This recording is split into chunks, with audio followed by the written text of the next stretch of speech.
Hello, Chicago.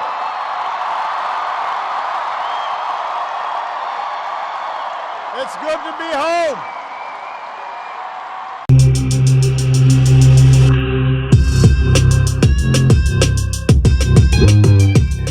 Iyi ni ESPN TV turizera ko mukomeje kumererwa neza cyane mu bice murimo bigiye bitandukanye abari mu mujyi wa Kigali, intara zigize urwa Gasabo, amajyepfo, amajyaruguru, iburasirazuba n'iburengera bwaryo. Turizera ko akavura gakomeje kubageraho, namwe mutwumvira hanze mu bihugu byo hakurya y'amazi mu bigabane igiye itandukanye, turabasuje. Turizera ko mukomeje kumererwa bon cyane.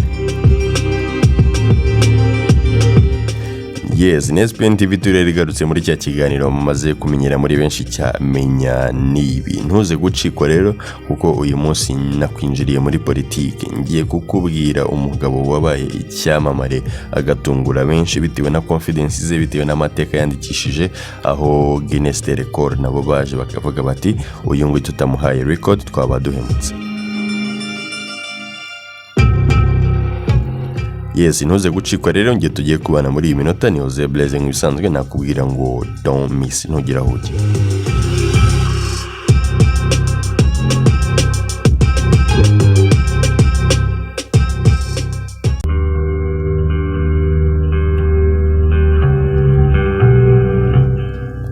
Yitwa Barack Hussein Obama, yavutse kuwa 4 Kanama mu mwaka w'1961. Avukira muri Hawaii muri Leta Zunze Ubumwe za Amerika. Yabaye perezida wa 44 wa Amerika, aho yayoboye mu mwaka w'2009 kugera mu mwaka w'2017.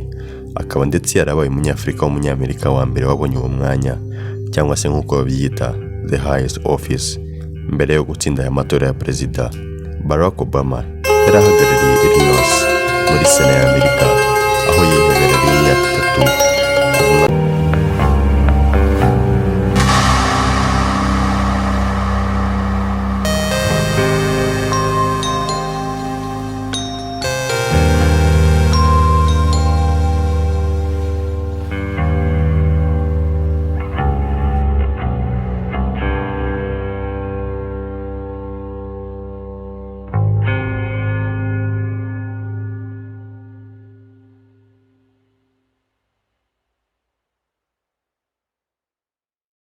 Sidley Austin. Muri icyo kigo rero abo bombi niho baje guhurira, bombi kandi baje gushakana ahagana mu 1992, ndetse kandi baza no kubyarana abana babiri, aribo Maria Obama ndetse na Sasha Obama.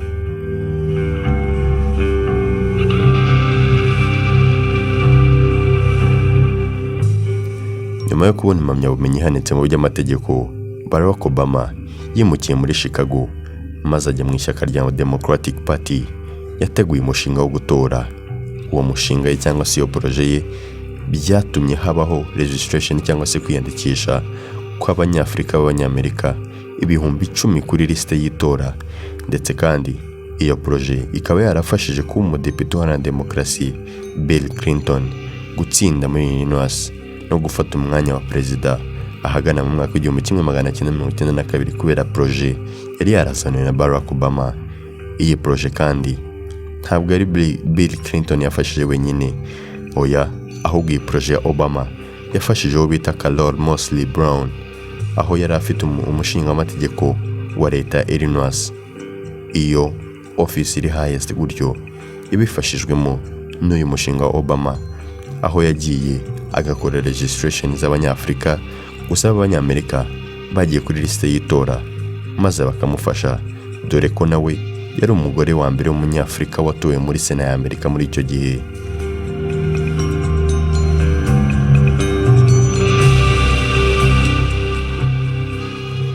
Obama yaje kwandika igitabo cye cya mbere ndetse aza no kugisohora, The Memory, The Dream from My Father, aho yagisohoye mu mwaka w'1995. Iki gitabo cyari gifite inkuru yo gushakisha Obama irangamimerere rye, ikurikirana ubuzima bwa se wapfuye n'umuryango we mugari muri Kenya. Obama yigishije itegeko nshinga muri kaminuza ya Chicago, ndetse kandi akajya akora nk'avoka mu bibazo by'uburenganzira bwa muntu.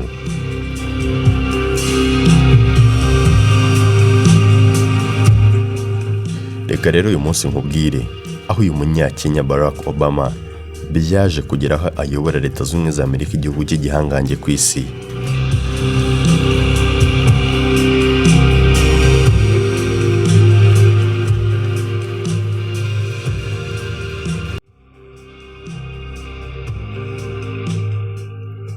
Mu mwaka w'1996 Barack Obama yaje gutorerwa kuba muri Sena ya Illinois, aho cyane cyane yafashaga gushyiraho amategeko ashimangira amategeko agenga imari ndetse no kwiyamamaza, kwagura ubuvuzi ku miryango ikennye ndetse no kuvugurura amategeko mpanabyaha n'imibereho myiza. Mu mwaka wa 2004 Barack Obama yatorewe kuba muri Sena ya Amerika, atsinze Ian K wabaga muri Republican mu irushanwa rya mbere ya Sena ya Amerika. Aba bakandida bombi bari bakomeye cyane ndetse kandi bahuje kuba bose ari abanyafrika b'abanyamerika.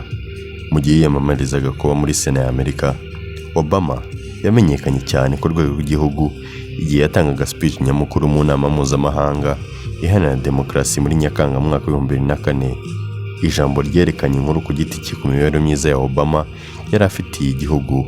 Yari afite insanganyamatsiko ivuga ko abanyamerika bose bahujwe mu buryo burenze bwa politike, umuco, uturere dutandukanye n'ibindi.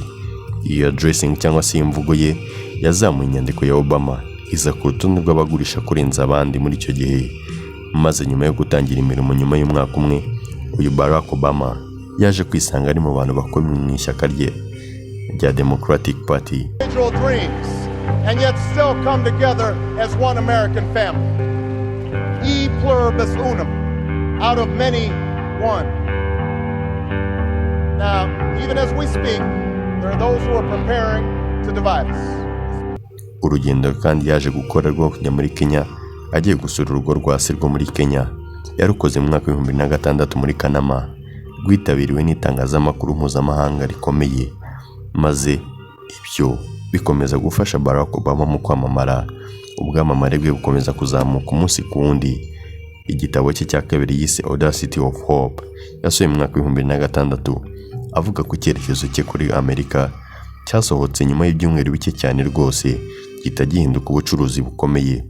Muri Gashyantare mu mwaka wa 2007 yatangarije muri Capitol, leta ya Oldfield muri Springfield muri leta ya Illinois, aho Abraham Lincoln yari yarabaye umushinga amategeko wa leta, ndetse aza gutanga kandidatire ya perezida w'ishyaka riharanira demokarasi mu mwaka wa 2008.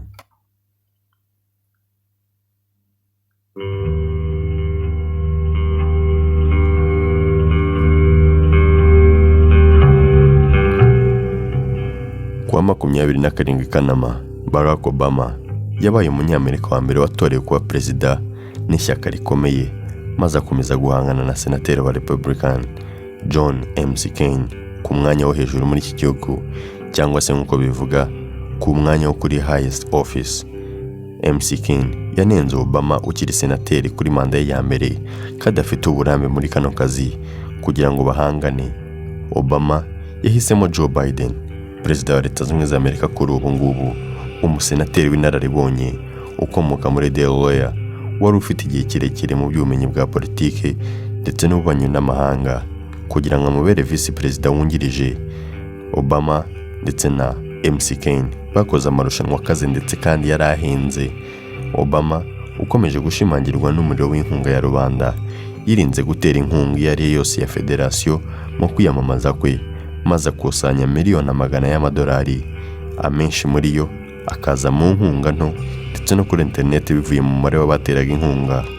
Inyungu yo gukusanya iyo nkunga, Obama yamufashije kugura amatangazo menshi ndetse no kwamamaza binyuze mu rwego rwa televiziyo, gutegura amashyirahamwe yimbitse mu nzego z'ibanze n'intambara ikomeye Obama yarwanaga, ndetse kandi muri leta zose zatoye Republican mu bihe byose byashize bya perezida. Obama ibyo yabirengeje ingohe, arakomeza arabubikira.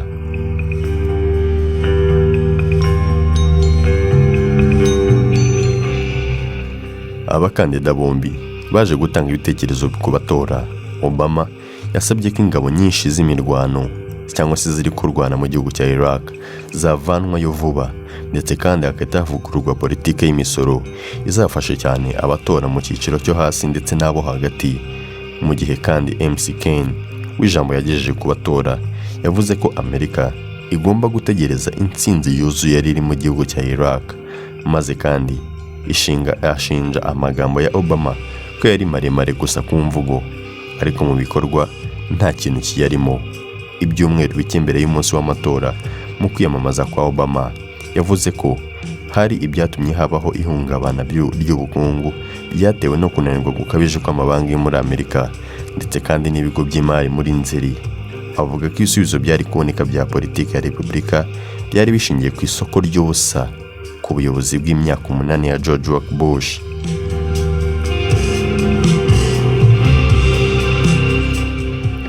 Ayo magambo Obama yaje gutangaza byatumye abaturage bamugirira icyizere gihambaye.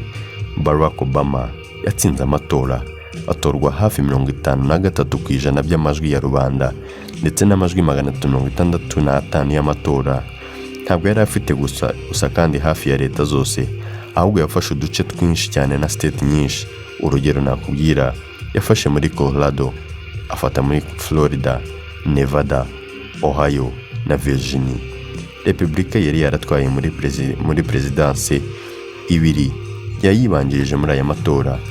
Mu ijoro ry'ayo matora ibihumbi 10 biteraniye muri Grand Park ya Chicago kureba Obama avuga ko yatsinze. Nyuma gato yo gutsinda, Barack Obama yahise yekura muri Sena, maze kuwa 20 Mutarama mu mwaka w'2009 ibihumbi amagana bitabiriye umuhango wari wabereye Washington DC muri Leta Zunze Ubumwe za Amerika kugira ngo birebere n'amaso yabo uwo batoye, uwo bishimiye, ubumvise imigabo n'imigambi ye myiza arahirira kuba perezida wa Amerika. Uwo nta wundi yari Barack Obama.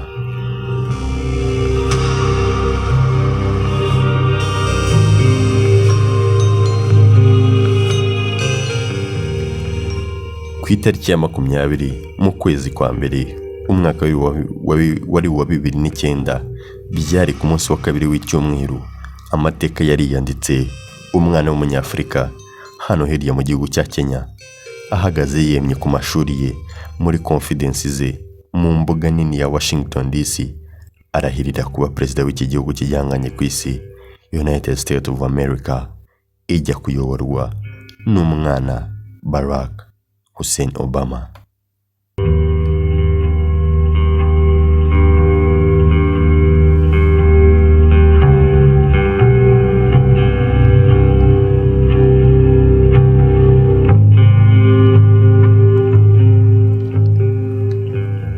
Hari inama nyinshi z'umumaro wavana muri iyi nkuru ya Obama.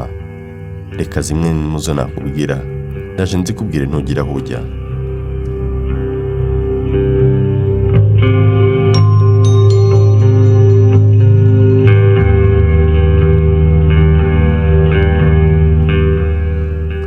Hari inama nyinshi z'umumaro ushobora kuvana muri iyi nkuru ya Obama.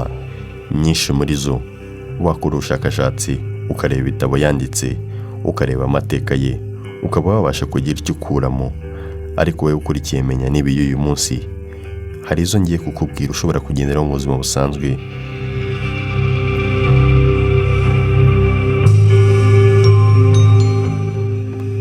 Iya mbere nakubwira, hari uwanditse aravuga ngo don't wait for confidence to show up.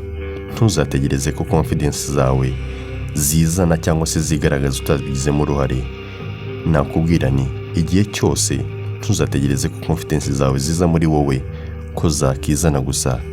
Bizagusaba kuzizamura muri wowe, ukumva ko ushoboye, ukumva ko ibintu ugiyemo ubibashije, ukumva ko icyo ushaka ugomba kukigeraho, ndetse kandi ukumva ko wowe ugiye kuba wowe atari undi warebeyeho, ahubwo ibyo ugiye gukora ugiye kubikora nkawe. Indi nakubwira kandi nuko nakubwira ngo ishyire hanze, winjire mu kibuga cy'ibyo ushaka kwerekezamo. Niba ushaka gukora ikintu wiguma wicaye aho gutera intambwe, ntabwo bizaba byiza. Ntuzakuramo ibintu byose wifuza ako kanya, ariko uzagira imbaraga zirenze uko wabitekerezaga cyangwa se uko wabyumvaga. Nuramuka ubiretse bikagaragaza ingaruka mbi, niwe bizagiraho ingaruka kurenza uko wari gukomeza wicaye cyangwa se utarabimenye.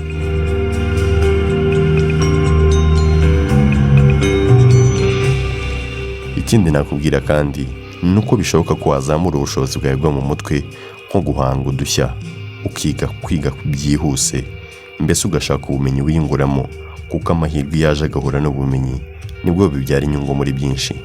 Ntabwo amahirwe yizana ku muntu udafite icyo yayamaza, ahubwo amahirwe yaje agahura n'umuntu ufite icyo yayamaza nibwo bimubyarira inyungu.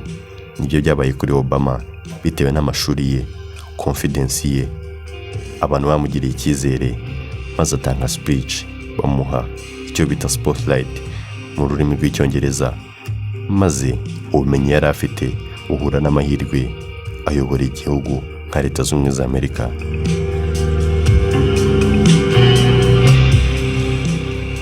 Ku yandi masomo wareba mu bitabo bya Obama, cyangwa se ubuzima abayemo uyu munsi wa none, cyangwa se n'ubwo yabayemo akiri perezida wa Leta Zunze Ubumwe za Amerika.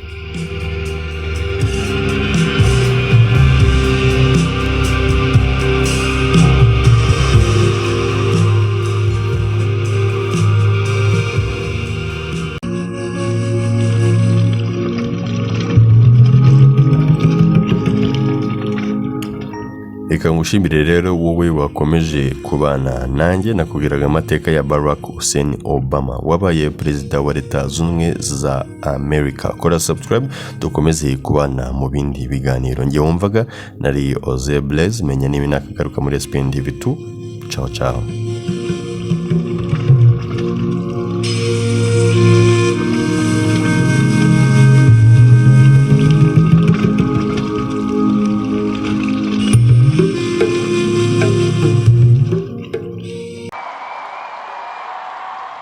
If I had told you 8 years ago that America would reverse a Great Recession, reboot our auto industry, and unleash the longest stretch of job creation in our history,